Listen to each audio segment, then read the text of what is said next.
Salom bolajonlar. Men sizga bir savol beraman. 73 qo'shilgan 25 nechaga teng? Yoki mana bu misol. 64 ayrilgan 32. Bu misollarni ustun qilib yozmasdan ham yechish mumkin. Qanday qilib deysizmi? Buning uchun sonlarning tarkibiga qarashlik kerak. Ha, sonlarning tarkibi bor. Keling, boshladik.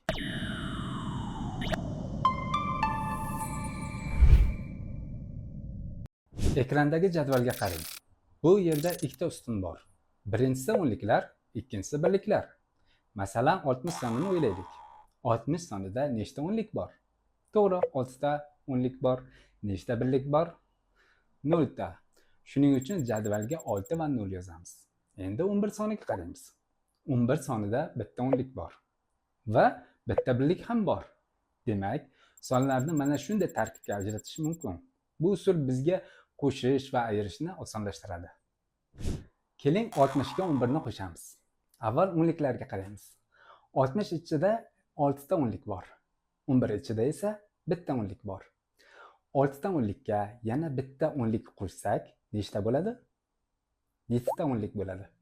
Ajoyib. Endi birliklarga qaraymiz. 0 ta birlikka bitta birlik qo'shamiz. Bir birlik bo'ladi.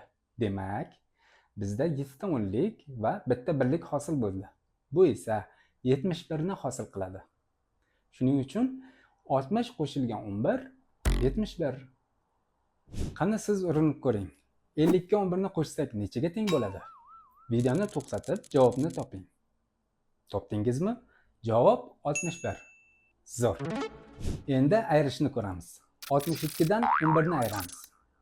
62 sonida 6 ta o'nlik bor va ikkita birlik bor. Ikkita birlikdan bir birlikni ayirsaylik, bir birlik qoladi. 6 o'nlikdan bir o'nlikni ayirsaylik, 5 o'nlik qoladi. Demak, 5 ta o'nlik va bitta birlik. Javob 51. 62 ga ayrilgan 11 teng 51. Endi kattaroq sonlarni qo'shamiz. 73 qo'shilgan 25. 73 sonida 7 ta o'nlik bor va 3 ta birlik bor. 25 sonida esa 2 ta o'nlik va 5 ta birlik bor. Avval o'nliklarni qo'shamiz. 70 qo'shilgan 20 teng 90. Keyin birliklarni qo'shamiz. 3 qo'shilgan 5 teng 8. Endi natijalarni birlashtiramiz. 90 qo'shilgan 8 teng 98. Demak, 73 qo'shilgan 25 teng 98. Ko'rdingizmi? Juda oson ekan-a? Qani javobni oldindan ayta olasizmi? 72 qo'shilgan 24 nechaga teng? Javob 96. To'g'ri topdingizmi? Endi ayirishni bajaramiz. 64 dan 32 ni ayiramiz. 64 sonida 6 ta o'nlik va 4 ta birlik bor. 32 sonida 3 ta o'nlik va 2 ta birlik bor. Avval birliklarni ayiramiz.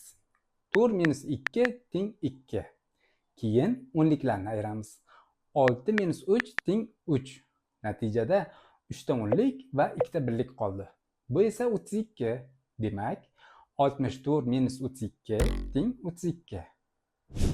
Endi sizga matematikalarning kichik sirini aytaman.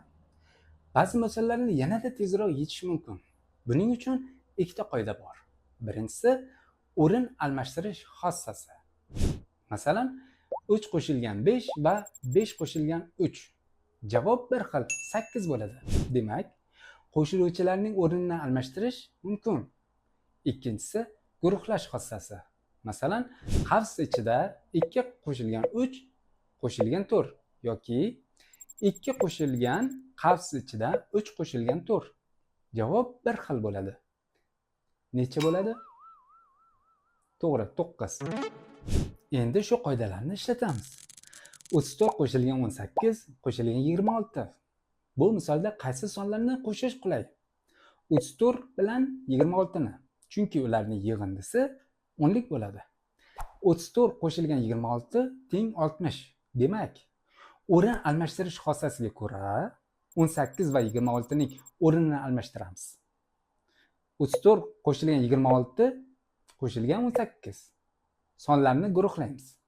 Qavs ichida 34 qo'shilgan 26 qo'shilgan 18. Qavs ichidagi yig'indi 60 ga teng. 60 qo'shilgan 18 Bu esa 78. Demak, 34 qo'shilgan 18 qo'shilgan 26 teng 78. Mana ko'rdingizmi? Qoidalarni bilsak, misollarni ancha tez yechamiz.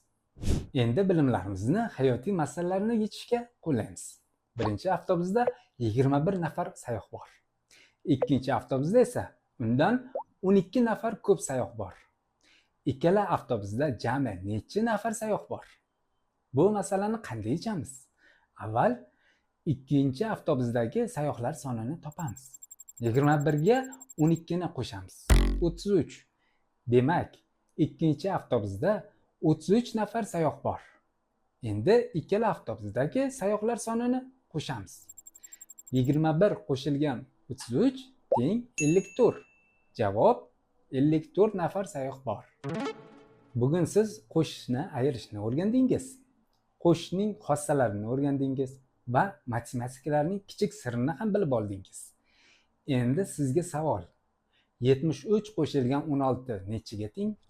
Javobingizni kommentariyada yozib qoldiring. Videoni yoqtirgan bo'lsangiz, like bosing. Kanalga obuna bo'lishni unutmang. Ko'rishguncha, xayr bilimdonlar.